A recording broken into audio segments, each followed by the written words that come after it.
فصل دہم اسلام دین محبت۔ اسلام ہی دین محبت ہے، صفات الہی اور محبت۔ ذرا غور کرو کہ اسلام معرفت الہی کی تعلیم کن الفاظ میں دیتا ہے۔ نمبر 1، رب العالمین ہے۔ ہر ایک شے جو نمودار ہونے کی صلاحیت رکھتی ہے، جو نشو نما قبول کر سکتی ہے، جو کسی حرکت سے متحرک ہے، اسے وجود بخشنے والا، اس کی ہستی کو قائم رکھنے والا، اس کے خواص کی حفاظت کرنے والا، اس کی ماہیت و کیفیت خاص سے اسے امتیاز بخشنے والا، اس کی ضروریات حیات کو بہم پہنچانے والا وہی ہے جو اسلام کا اللہ ہے۔ نمبر 2، وہ رحمان ہے۔ یہ لفظ لغوی حیثیت میں لفظ رحمت سے مبالغہ کے لیے وضع ہوا ہے۔ اس کا ترجمہ کمال رحمت والا ہے۔ سلسلہ وحی کا قیام، برکات سماوی کا نزول، انوار عرفان کا انعکاس اسی رحمت کا نتیجہ ہے۔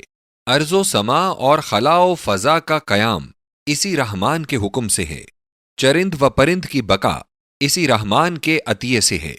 رحمان وہی ہے جو ہر ایک درماندہ کی توانائی ہے، ہر ایک پسماندہ کی ہدایت ہے۔ اسی کی استعانت ہمیں اس کی رحمت تک لے جاتی ہے۔ اسی کی رحمت کار فرش سے انتہائے عرش تک قادر و متصرف ہے۔ نمبر 3، وہ رحیم ہے۔ رحم سے رحیم لغوی حیثیت میں صفت مشبہ کا صیغہ ہے۔ اس وزن کے الفاظ اپنے اپنے معنی کے لحاظ سے معنی دوام پر حاوی ہوتے ہیں، لہٰذا اس میں پاک رحیم ظاہر کرتا ہے کہ رحم ہمارے مالک کی ان صفات کاملہ میں سے ہے جن کو ذات پاک کے ساتھ لزوم و دوام حاصل ہوتا ہے۔ حدیث ترمذی میں آیا ہے کہ ایک عورت نے نبی صلی اللہ علیہ وسلم سے پوچھا تھا، الیس اللہ ارحم بعبادہ من الام بولدہا۔ ترجمہ، کیا اللہ کا پیار اپنے بندوں کے ساتھ اس پیار سے زیادہ نہیں جو ماں کو اپنے بچے سے ہوتا ہے؟ فرمایا، یہ بات بالکل درست ہے۔ ایک حدیث میں ہے، ارحموا من فی الارض یرحمکم من فی السماء۔ ترجمہ، تم زمین والوں پر رحم کرو، آسمان والا تم پر رحم کرے گا۔ خواجہ حالی پانی پتی اللہم اغفر لہ وارحمہ نے اسی کا ترجمہ اپنی مقبول عام و خاص مسدس میں فرمایا ہے، کرو مہربانی تم اہل زمیں پر، خدا مہرباں ہوگا عرش بری پر۔ نبی صلی اللہ علیہ وسلم نے فرمایا، لا یرحم من لا یرحم۔ جو کوئی خود رحم نہیں کرتا اس پر بھی رحم نہ کیا جائے گا۔ اللہ تعالیٰ کے رحیم ہونے کی وجہ سے اللہ تعالیٰ نے میراث میں ذوی الارحام یعنی ماں کی طرف رشتہ داروں کو بھی حصے دار ٹھہرایا ہے، اور اس کے رحم نے اس حکم کی اشاعت اپنے نبی کی زبان سے کر دی ہے۔ الرحم من الرحمن۔ رحم تو رحمان سے نکلا ہے۔ جو کوئی اپنے ہاں کی قرابت رحم کو نہیں جوڑتا وہ رحمان سے اپنا تعلق توڑتا ہے۔ نمبر 4، وہ جبار ہے۔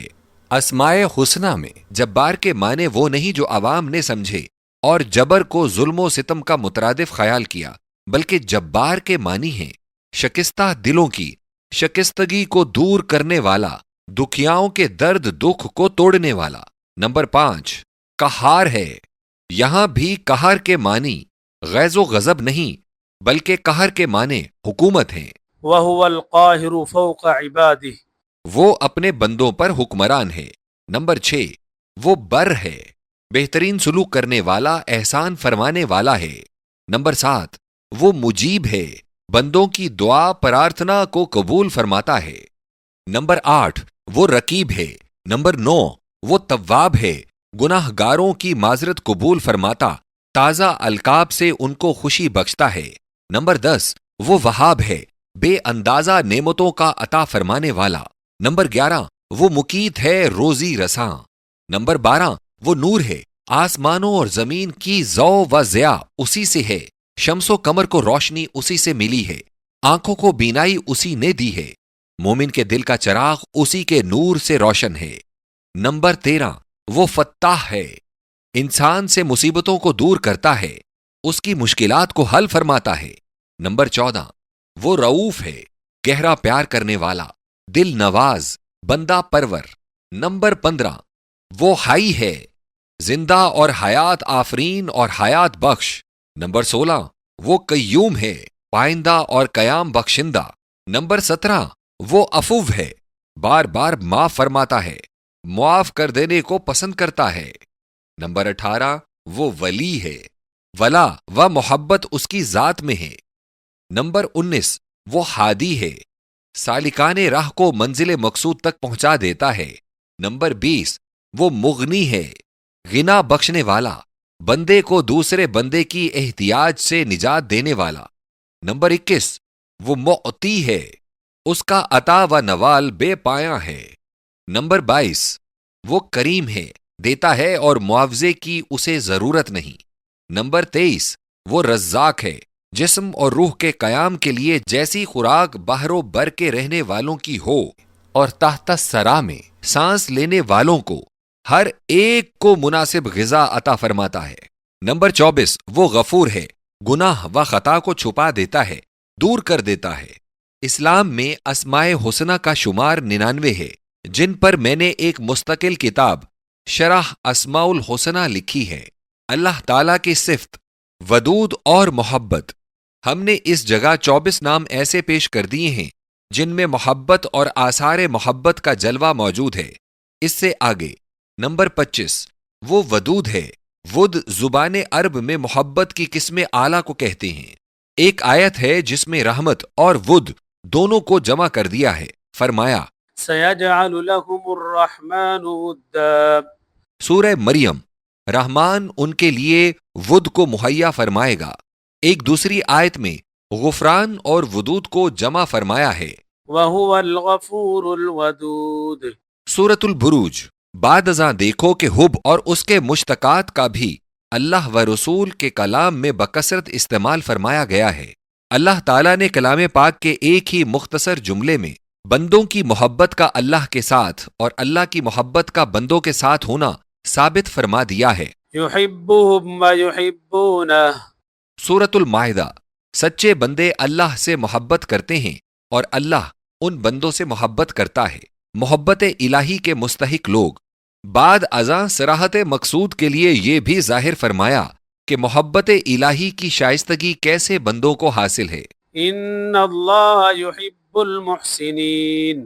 سورۃ البقرہ، اللہ احسان کرنے والوں سے محبت کرتا ہے۔ إِنَّ اللَّهَ يُحِبُّ الْمُقْسِطِينَ۔ سورۃ المائدہ، عدل و انصاف کرنے والوں سے محبت کرتا ہے۔ إِنَّ اللَّهَ يُحِبُّ الْمُتَّقِينَ۔ سورۃ التوبہ، تقوی والوں سے اللہ محبت کرتا ہے۔ إِنَّ اللَّهَ يُحِبُّ التَّوَّابِينَ۔ سورۃ البقرہ، رجوع الی اللہ کرنے والوں سے اللہ محبت کرتا ہے۔ وَاللَّهُ يُحِبُّ الصَّابِرِينَ۔ سورہ آل عمران، صبر کرنے والوں سے اللہ محبت کرتا ہے۔ وَاللَّهُ يُحِبُّ الْمُطَّهِّرِينَ۔ سورۃ التوبہ، پاک صاف رہنے والوں، طہارت والوں سے اللہ محبت کرتا ہے۔ ان آیات سے یہ ثمرات حاصل ہوتے ہیں کہ اوصاف احسان اور توبہ اور عدل و قسط، تقوی اور صبر اور طہارت کا اپنے اندر جمع کر لینا اللہ تعالیٰ کی محبت کے حصول کا ذریعہ ہے۔ محبت الہی سے محروم لوگ، چند آیات مبارک میں یہ بھی ظاہر فرمایا کہ کون لوگ ہیں جن کو محبت الہی حاصل نہیں ہو سکتی۔ لا يحب الله الجهر بالسوء من القول۔ سورۃ النساء، برائی کی اشاعت اللہ کو ناپسند ہے۔ ان اللہ لا يحب المعتدین۔ سورۃ البقرہ، حدود الہی کو توڑنے والے، قانون شرعی کا احترام نہ کرنے والے اللہ کو ناپسند ہیں۔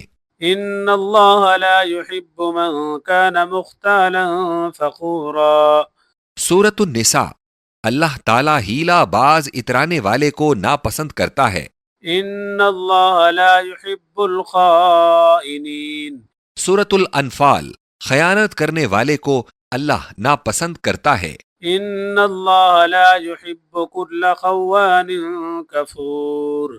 سورۃ الحج، خیانت کرنے والے احسان کو ملیا میٹ کرنے والے اللہ کو ناپسند ہیں۔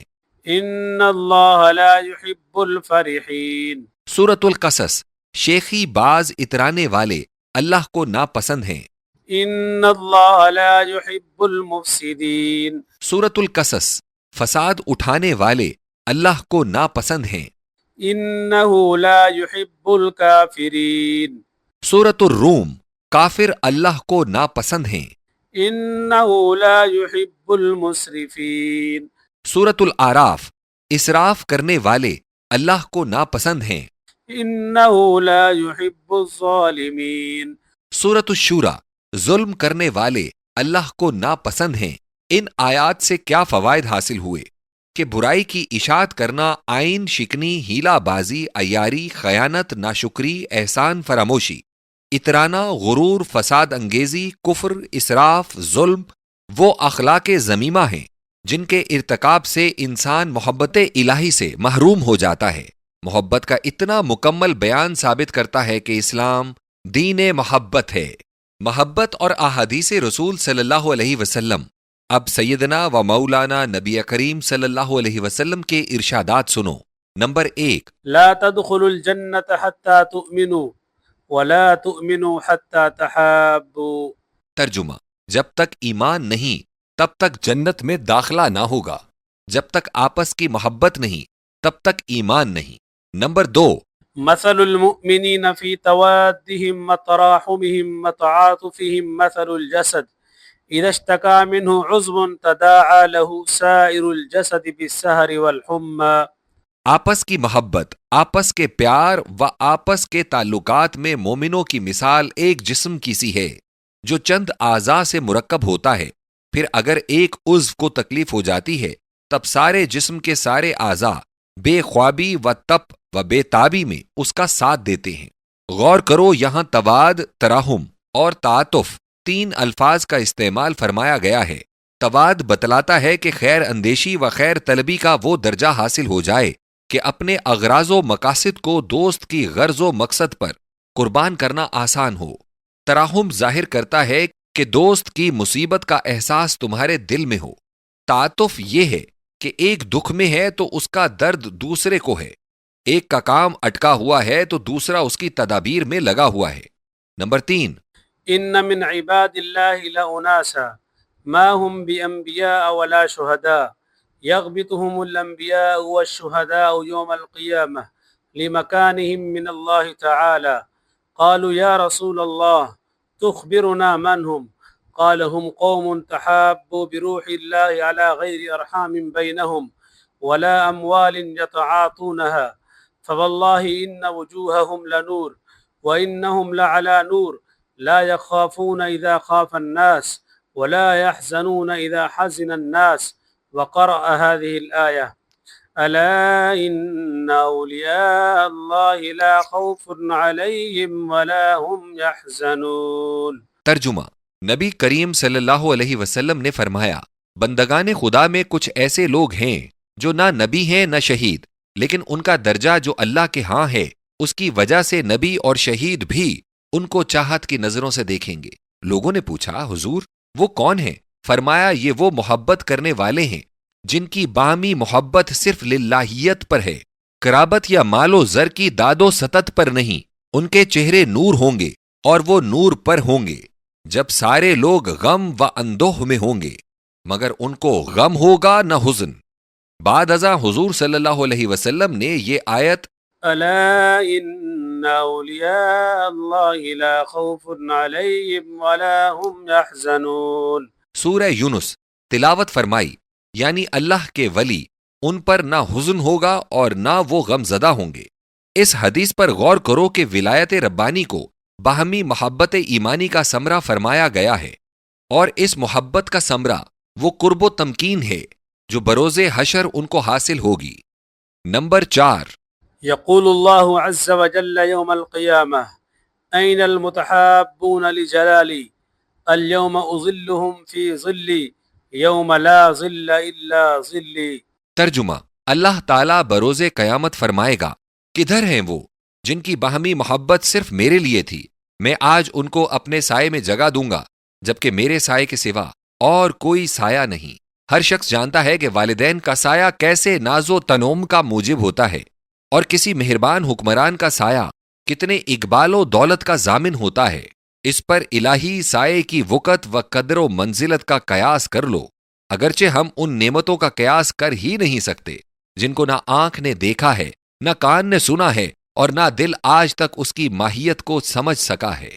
نمبر 5، ويقول الله تعالى وجبت محبتي للمتحابين فيا والمتجالسين فيا والمتزاورين فيا والمتبادلين في.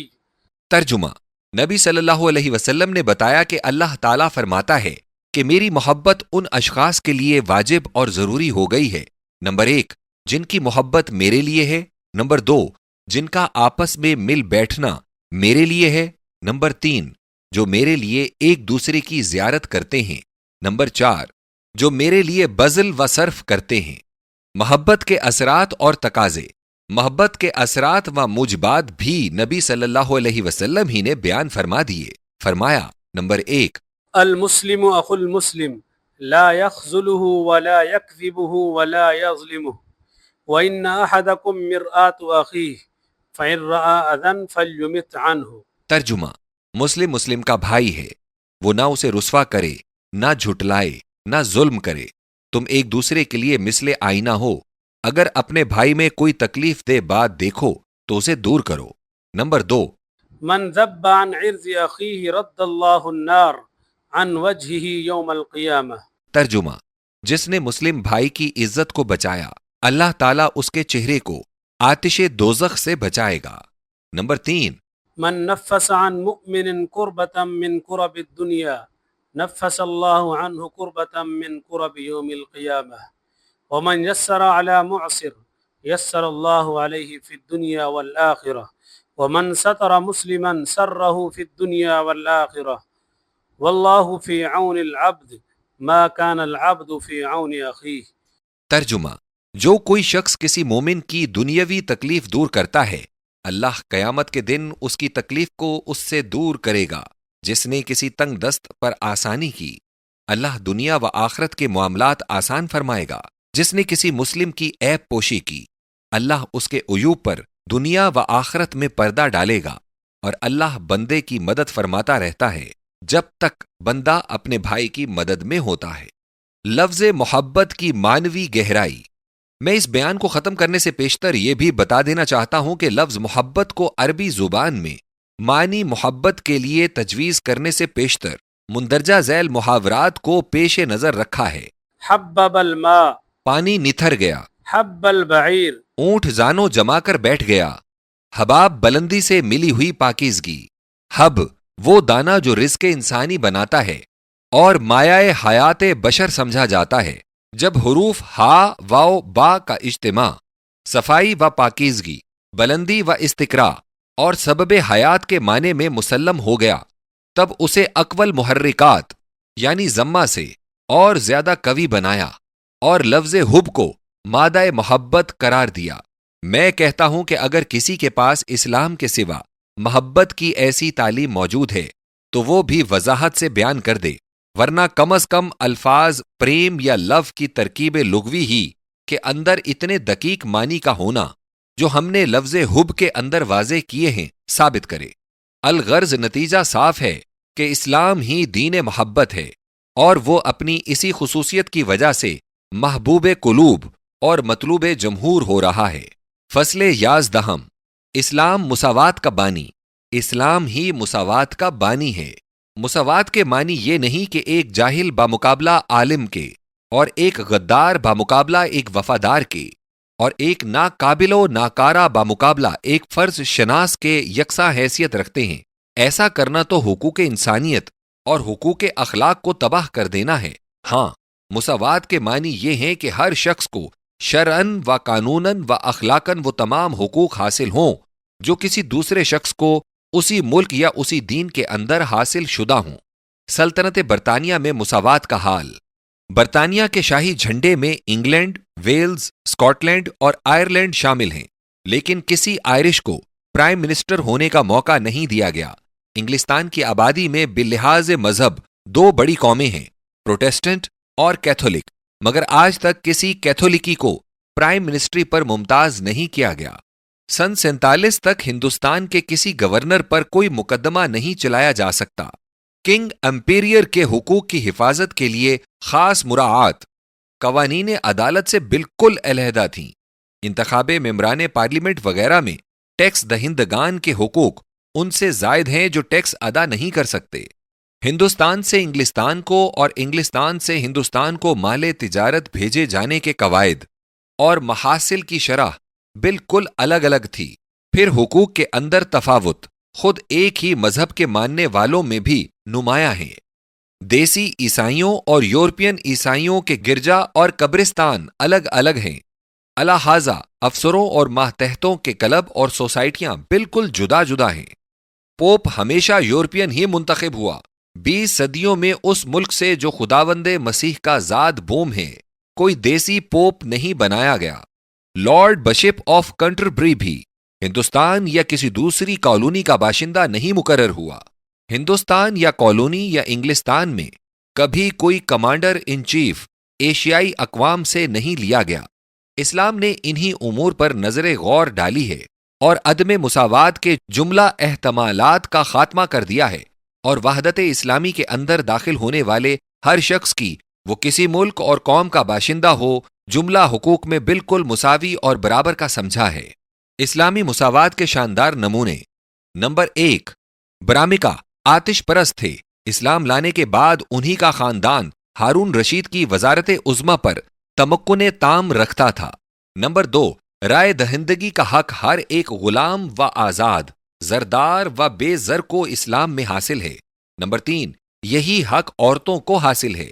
نمبر 4، عورتیں اور غلام بھی کسی دشمن کو پناہ دینے کا اختیار رکھتے ہیں، جس کی پیروی سپہ سالار پر فرض ہے۔ سلطنت بغداد، سلطنت ہندوستان، سلطنت مصر میں اہل السنت بادشاہوں کے وزرائے اعظم اور گورنران صوبہ جات اہل شیعہ بھی ہوتے رہے ہیں۔ نمبر 5، تجارت میں عرب اور غیر عرب کے اموال کا کوئی امتیاز نہ ہوتا تھا اور کسی کو کوئی اعانت خاص بھی حاصل نہ ہوتی تھی۔ نمبر 6، مسجدوں اور قبرستانوں میں کبھی امیر و گدا کا فرق نہیں کیا گیا۔ نمبر 7، ثبوت مساوات میں حضرت عمر رضی اللہ عنہ کے سفر شام کا قصہ زبان زد و مشہور تر ہے کہ اونٹ پر غلام اور خلیفہ نوبت بنوبت سوار ہوتے تھے، کیونکہ پچھلی نشست پر ان کا زاد راہ ستو غلام و خلیفہ کے لیے اور کھجور کی گٹھلیاں اونٹ کے لیے لدی ہوئی تھیں۔ جس وقت آخری منزل پر اسلامی کیمپ میں خلیفہ کے داخلے کا وقت تھا اور تمام فوج ماں سپہ سالار اپنے خلیفہ کے خیر مقدم کے لیے ایستادہ تھی، اور مختلف اقوام کے لوگ بھی خلیفہ کا تزک و احتشام دیکھنے کو جوک در جوک جمع ہو گئے تھے، اس وقت ان تماشائیوں نے دیکھا کہ گرد راہ سے ایک اونٹ نمایاں ہوا۔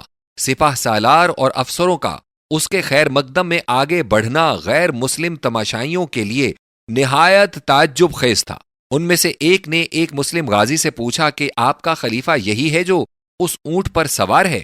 غازی نے نہایت متانت سے جواب دیا، نہیں، وہ نہیں، ہمارا خلیفہ امیر المومنین تو وہ ہے جو اس اونٹ کی مہار پکڑے پا پیادہ آ رہا ہے، سوار تو ان کا غلام ہے۔ نمبر 8، اس قصے سے بڑھ کر زیادہ صحیح اور زیادہ شاندار یہ واقعہ ہے کہ جنگ بدر میں سواریاں کم تھیں، ایک ایک شتر 3 کس کے لیے مقرر ہوا تھا، 2 سوار ہو جاتے، ایک شخص پیدل چلتا، اسی طرح ہر ایک نوبت بنوبت پیدل چلا کرتا تھا۔ نبی صلی اللہ علیہ وسلم کی سواری میں علی مرتضیٰ رضی اللہ عنہ اور ابو دردہ رضی اللہ عنہ کا حصہ تھا۔ جب نبی صلی اللہ علیہ وسلم کے پیدل چلنے کی نوبت آتی تو حضور پیدل چلتے اور وہ دونوں سوار ہوتے۔ دیکھنا یہ ہے کہ لشکر میں جو کوئی بھی تھا وہ حضور صلی اللہ علیہ وسلم پر جان و مال کو فدا کرنے والا اور اس فدویت کو اپنا شرف و عزت جاننے والا تھا۔ پھر وہ کیوں کر گوارا کرتے تھے کہ حضور صلی اللہ علیہ وسلم پیدل چل رہے ہوں اور دوسرے لوگ جن کی نوبت تھی اونٹوں پر سوار ہوں۔ حقیقت یہ ہے کہ اللہ کا رسول اس موقع پر سب کو سبق مساوات کی تعلیم دے رہا تھا، اور الامر فوق الادب کا نورانی نظارہ جلوہ آ رہا تھا۔ اگر حضور صلی اللہ علیہ وسلم ہی کی یہ تعلیم نہ ہوتی تو فاروق اور غلام والی کہانی بھی اوراق تاریخ میں نظر نہ آتی۔ نمبر 9، سب سے زیادہ مساوات کا سخت امتحان تزویج کی اس صورت میں ہوتا ہے جب حسب و نسب میں مفتخر و معزز شخص کو اپنی بیٹی کا پیوند ایسے مرد سے کرنا پڑے جو اوصاف بالا میں اس سے کم تر ہو، مگر اسلام میں ایسے نمونے بکثرت ہیں۔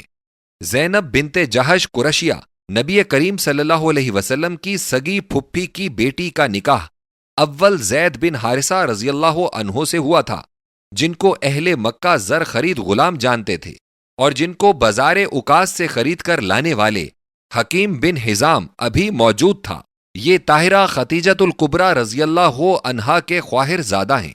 نمبر 10، فاطمہ بنت ولید بن عتبہ قرشیہ حضرت ابو حذیفہ کی برادر زادی ہیں، اور قریش کی مشہور ترین خواتین میں شمار کی جاتی ہیں، اور مہاجرات میں سے ہیں۔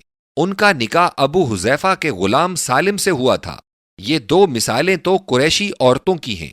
نمبر 11، اب اہل مدینہ کی بھی سنو۔ انصار بھی اپنی بیٹی دینے میں بہت سخت تھے۔ سردار ہاشم بن عبد مناف قریشی کی شان بلند کا سارے عرب کو اعتراف تھا۔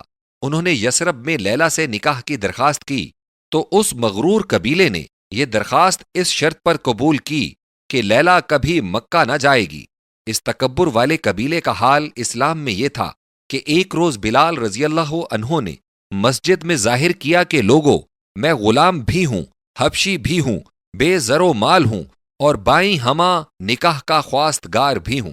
کیا کوئی شخص مجھے بیٹی دے سکتا ہے؟ ان کے اسی قدر کہنے پر 20 لوگوں کی درخواست تھی کہ بلال ان کے ہاں اپنا پیوند منظور کریں۔ نمبر 12، اسامہ بن زید اہل دنیا کی نگاہ میں غلام بن غلام تھے، مگر اسلام نے ان کی شان کو اس قدر بلند کر دیا تھا کہ زینب بنت حنزلہ ان کی بیوی تھی۔ یہ زینب اس بڑے خاندان کی خاتون تھی کہ شہزادہ امرؤ القیس اس کے جد امجد کا مداح شاعر تھا۔ اب اسی کی پوتی اسامہ کی کفش برداری پر نازاں ہے۔ نمبر 13، امیر المومنین علی مرتضیٰ رضی اللہ عنہ کا ایک واقعہ ان کے زمانے خلافت کا ہے۔ غلام کو ساتھ لے کر بازار میں گئے۔ غلام سے فرمایا، میں نے بھی کپڑے بنوانے ہیں اور تم کو بھی کپڑوں کی ضرورت ہے۔ تم بزاز کی دکان پر میرے لیے اور اپنے لیے پارچات پسند کرو۔ غلام نے کچھ قیمتی کپڑے پسند کیے امیر المومنین کے لیے، کچھ سستے کپڑے پسند کیے اپنے لیے۔ وہ خرید کر لے گئے۔ جب درزی کو دینے لگے تو امیر المومنین نے سستے کپڑوں کے متعلق فرمایا کہ یہ ہمارے لیے، اور قیمتی پارچات کی بابت فرمایا یہ غلام کے لیے قطع کر دو۔ غلام بولا کہ آپ آقا ہیں اور امیر المومنین ہیں، آپ کو اچھا لباس چاہیے۔ فرمایا، میں بڈھا ہوں، تم جوان ہو، تم کو اچھے لباس کی زیادہ ضرورت ہے۔ نمبر 14، حضرت ابو ذر رضی اللہ عنہ کا ذکر ہے کہ ایک بار انہوں نے غلام سے جھگڑتے ہوئے غصے میں کہہ دیا، او حبشن کے بچے۔ نبی صلی اللہ علیہ وسلم نے فرمایا، بس بس، کسی بیضہ یعنی سفید پوست والی کے فرزند کو کسی سودا یعنی سیاہ پوست والی کے بچے پر کوئی فضیلت نہیں، فضیلت تو عمل سے ہے۔ ایک دوسرے موقع کا ذکر ہے کہ انہوں نے غلام کو مارا۔ نبی صلی اللہ علیہ وسلم موقع پر آ گئے۔ فرمایا، ابو ذر، جو قدرت تجھے اس غلام پر ہے اس سے زیادہ قدرت اللہ تعالیٰ کو تجھ پر حاصل ہے۔ ابو ذر زمین پر گر پڑے۔ غلام سے فرماتے تھے کہ اپنا پاؤں جوتے سمیت میرے رخسار پر رکھ دے کہ میری یہ نخوت نکل جائے۔ نمبر 15، جنگ بدر میں فوج کی صف بندی ہو رہی ہے۔ ایک طرف صحافی صف کے برابر نہ تھے۔ نبی صلی اللہ علیہ وسلم نے اس پتلی چھڑی سے جو حضور صلی اللہ علیہ وسلم کے ہاتھ میں تھی اس کے پہلو میں چوکا دیا کہ برابر ہو جاؤ۔ انہوں نے کہا، یا رسول اللہ، مجھے تو اس سے ایذا ہوئی، میں تو بدلہ لوں گا۔ فرمایا، میں موجود ہوں۔ وہ بولا کہ میرے بدن پر تو کرتا نہ تھا۔ حضور صلی اللہ علیہ وسلم نے کرتا اٹھا لیا تو اس نے بڑھ کر جسد نورانی کو چوم لیا۔ عرض کیا کہ میرا مدعا اس گستاخی سے یہ تھا کہ دنیا سے رخصت ہوتا ہوا اس شرف کو حاصل کرتا جاؤں۔ اس نیک انسان کے دل میں چھپی ہوئی نیت خواہ کچھ ہی تھی۔ اسلامی تعلیم کا نمونہ تو یہ ہے کہ سرور کائنات فخر موجودات صلی اللہ علیہ وسلم کیوں کر ایک ادنا امتی کو بدلہ دینے پر آمادہ ہو جاتے ہیں، اور جسد مبارک کو آمادہ آزار و گزند بنانے پر بطیب خاطر رضامند نظر آتے ہیں۔ یہی مساوات حقیقی ہے۔ اس مساوات کی حمایت و حفاظت کے لیے علم برداران اسلام ہر ایک نقصان برداشت کرنے کے لیے رضامند ہو جاتے تھے، مگر مساوات میں کمی نہ آنے دیتے تھے۔ نمبر 16، جبلہ ابن ایہم سلطنت غسان کا شہزادہ تھا۔ عیسائیت چھوڑ کر عہد فاروقی میں داخل اسلام ہوا۔ امیر المومنین حضرت عمر رضی اللہ عنہ ہمیشہ اس کی عزت فرمایا کرتے تھے۔ ایک بار کا ذکر ہے کہ وہ طواف کعبہ کر رہا تھا۔ اس کے شاہانہ چوغا کا دامن فرش پر گھسٹتا جاتا تھا۔ پیچھے سے ایک اور بدوی بھی طواف کرتا آ رہا تھا۔ اس کا پاؤں دامنے چوغا پر پڑ گیا۔ جب اس نے لوٹ کر دیکھا تو اسے ایک بادیہ نشین گوار نظر آیا جو مستانہ و لا اوبالانہ حالت میں مصروف طواف ہے۔ اس کی ظاہری حالت دیکھ کر شہزادے کو اور بھی زیادہ غصہ آیا۔ لوٹ کر ایک تھپڑ اس کے رخسار پر لگا دیا۔ بدوی نے امیر المومنین کی خدمت میں استغاثہ پیش کر دیا۔ شہزادہ بلایا گیا اور جب طلب ہوا تو شہزادے نے اپنے فعل کا اعتراف کیا اور یہ بھی کہا کہ میں ایک حکمران ہوں اور یہ ایک فرومایہ شخص ہے۔ اگر میں نے ایک تماچا اس کے لگا بھی دیا تو کیا ہوا؟ امیر المومنین نے فرمایا کہ اسلام میں سب برابر ہیں، یا تو اسے رضامند کرو ورنہ بدلہ دینا پڑے گا۔ اس نے کہا کہ ایک دن کی مہلت دی جائے۔ یہ درخواست منظور کر لی گئی۔ جبلہ شبا شب بھاگ گیا اور مرتد ہو گیا۔ اس کے نزدیک اسلام میں سب سے بڑا نقص تھا تو یہ تھا کہ شہزادہ اور گنوار کی وقت برابر برابر ہے، مگر امیر المومنین اس وصف پر مفتخر تھے کہ عدالت میں ایک ذرہ خاک راہ اور ایک کوکب حکومت دونوں کی حیثیت مساوی ہے۔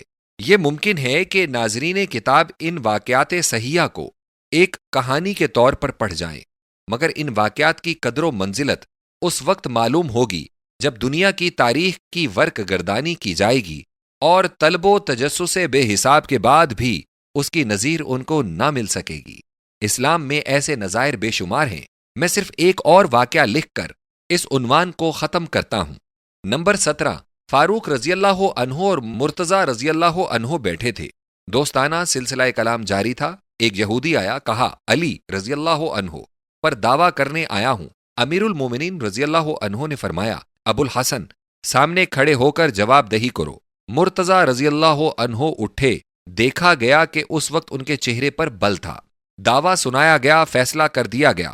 مدعی جھوٹا تھا، وہ چلا گیا تو پھر وہی جلسہ مصادقت جم گیا۔ فاروق رضی اللہ عنہ نے کہا میں ایک بات پوچھنا چاہتا ہوں۔ مرتضیٰ رضی اللہ عنہ نے فرمایا ضرور پوچھو۔ کہا جب آپ کو سامنے کھڑے ہونے کو کہا گیا اس وقت آپ چیں بجبیں کیوں تھے؟ کیا عدالت میں یہودی کے برابر کھڑا ہونے کو برا سمجھا تھا؟ فرمایا نہیں، یہ بات نہیں۔ آپ کو یاد ہے کہ آپ نے مجھے ابو الحسن رضی اللہ عنہ کہہ کر کھڑا ہونے کو کہا تھا۔ کنیت سے پکارنا شان عزت ہے۔ میرا خیال ادھر گیا کہ مبادہ یہودی کے برابر کھڑے ہوتے ہوئے بھی وہ یہ سمجھے کہ عدالت کو مدعا علیہ کا خاص لحاظ ہے، اسی لیے مدعی کے مقابلے میں اسے با الفاظ عزت مخاطب کیا گیا ہے۔ اگر وہ ایسا سمجھ لیتا تو ہماری عدالت پر دھبا لگتا۔ نمبر 18، حضرت عمر رضی اللہ عنہ اور حضرت علی رضی اللہ عنہ تو بلند ترین طبقے کے ہیں۔ جب اسلامی لشکر نے اسکندریہ فتح کیا تو مفتوح رعایا نے استغاثہ کیا کہ ایک بت کی آنکھ کسی مسلمان نے توڑ دی ہے۔ فوجی افسر نے کہا اگر تم یہ ثابت کر دو کہ میری فوج کے کسی شخص کا یہ فعل قیام امن کے بعد اور دیدہ و دانستہ تھا تو میں تم کو اختیار دیتا ہوں کہ تم میری بھی ایک آنکھ پھوڑ ڈالو۔ یہ فیصلہ سن کر سب لوگ شانتی کے ساتھ واپس چلے گئے۔ ان واقعات کے بعد میرا حق ہے کہ میں بآواز بلند پکاروں اور دنیا کو بتاؤں کہ مساوات اسلام ہی کی خصوصیات میں سے ہے۔